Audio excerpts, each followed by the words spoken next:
What's going on? This is Scout Verity, and today we're going to be doing another beat breakdown. This time we're going to be looking at the new Comethazine single, Demar Derozan. The instant this dropped, I knew I had to go ahead and break this one down because I was really excited about it. And then once I jumped into it, I realized how simple it was, how easy it was to make this beat. And that's one of the reasons why I like to do these breakdowns, because when you start breaking down these beats that are used in the industry and then are used on the radio, it's nice to get a perspective on how simple some of the beats are in the industry, so that when you sit down to make your own beats, you're not overcomplicating things and trying to make up for what the artist is supposed to bring to the table. So let's jump into it. I got FL Studio 11 open here, and I guess right off the jump I'll play a little bit of the song. I'm not really trying to monetize this video anyway. I know it's gonna get copy striked for this, but that's alright.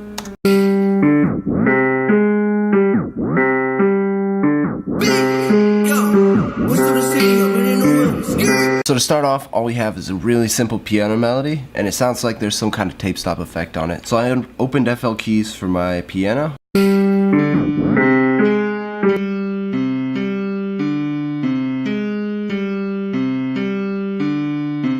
Really simple. If you get in, I can open up the piano roll here.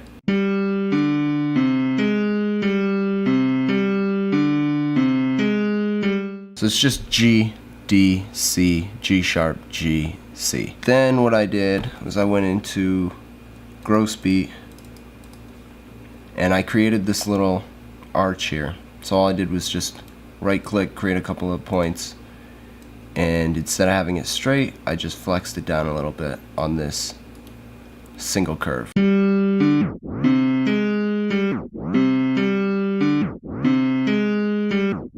So now that I got the tape stop, I went ahead and added some parametric EQ because I noticed it seemed like there wasn't a lot of high end in the piano either. Some of it's kind of rolled off.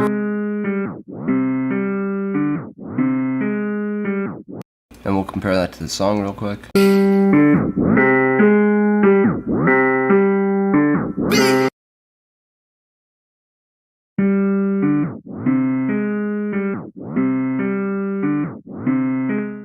So not bad, it just feels like it's a little thin.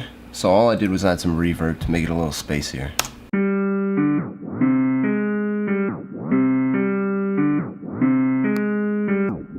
Okay, so that was it for the melody. The next thing I did was I added a hi-hat. So the hi-hat pattern's super simple. All I did here was fill 2.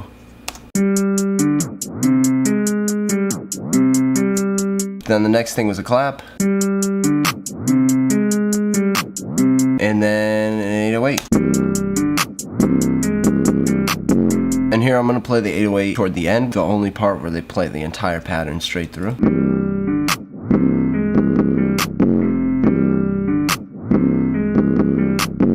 So super simple 808 pattern, it doesn't have a lot going on. So the last instrument that I haven't talked about yet is this one little side snare that they use. And if I play the full song here, think he hitting the lip with the stick, knock him right off of his shit. Bitch, 3,400, I spit on a fit, about 55K on my wrist. Ball like Kobe or Demar Derozan, when I pull a little bitch, I don't. You can hear it's really low in the mix. I almost missed it when I was picking through, and it only goes on during a few bars of the song anyway.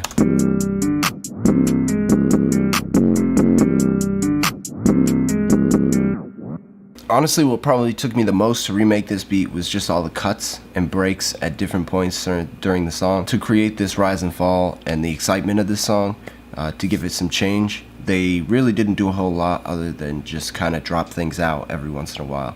And when I mean drop things out, I mean they literally removed everything and just paused the beat, and then Comethazine would keep rapping, and then the beat would come back in. It was kind of like this. I smoke out the pound, I smoke out the zip. Bitch, I smoking no cookie, drink me like it's milk. This Glock holding 30, I bought a new clip. She tryna talk, I'm tryna hit. Oh, shut the fuck up and suck on his dick. I just went shopping, I bought so much shit. He talking tough, he get hit in the lip with the stick. What happens is there's 4 bars here where the piano just plays on its own as the intro. And then the beat drops for about a bar before everything stops. And it stops on this clap. Then at the end of the second bar, it drops again.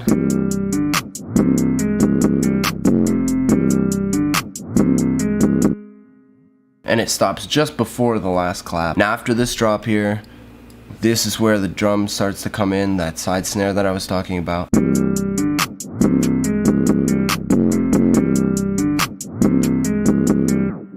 So as far as the beat's structured, there's a 4-bar intro here, and then it drops into an 8-bar hook, which here repeats for another 8 bars. Now at this point, the beat also repeats itself. If you see here, it's just copy pasted from one to the next.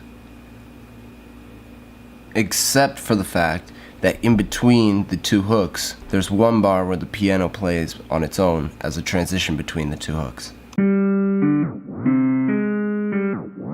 Now other than that, this beat really isn't different from one section to the next, except for the outro, in which just the 808 and the clap play over the top of the piano.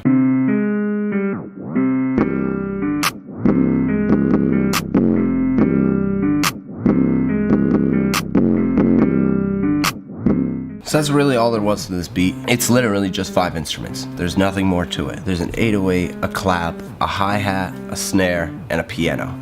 That's it. So next time you're making beats and you feel like your beats are too simple, just remember sometimes the simplicity allows the artist to do their own thing, bring the beat to the next level to complete the song.